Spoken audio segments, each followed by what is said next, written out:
Yürü. Taylar taylar.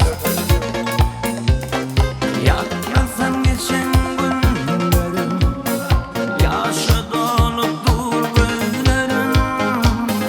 Geçmiş olsun yıllarım, beni kaydıp gelmesinler.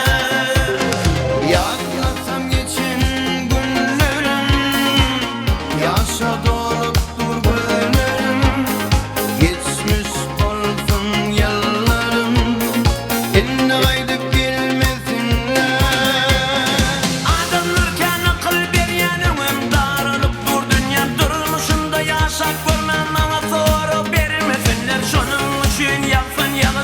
yaşlarım gillesinler. Ağla yürüm tetti ağla, ağlanım iyi bilmesinler. Darılıp durdun ya, durmuşunda yaşak görmen bana soru vermesinler. Asmanımın finalını ezgilenim duymasınlar. Ağla yürüm tetti ağla, gözümde yaş görmesinler.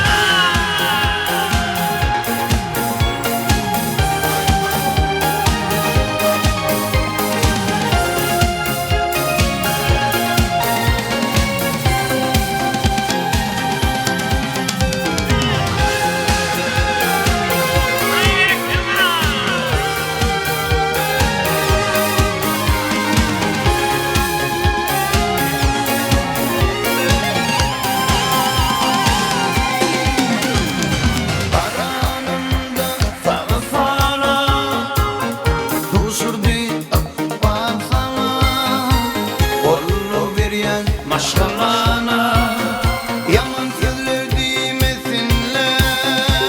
Elimde sağa sağa uçurdu akbar sana. Kollu bir yer maşallah yaman sözler demesinler. Ağlarken akıl ver ya dümen darılıp dur dünya durmuşsun da yaşap görmen bana soru vermesinler.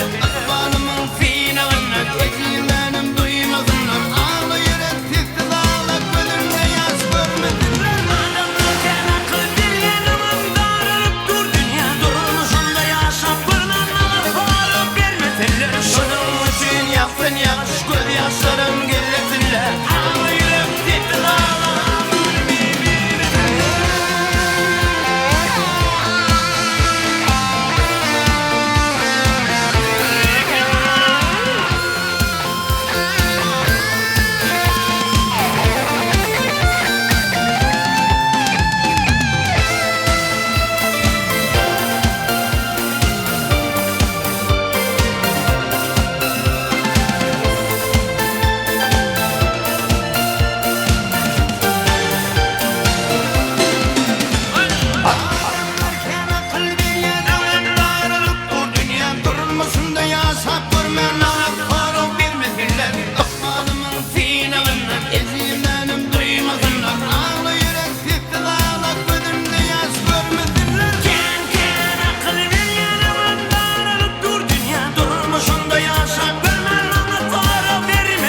Şunun için yansın yağış, göz yaşlarım gizlesinler. Ağlayıp gitsin ağla ağlanımı, oy bilmesinler.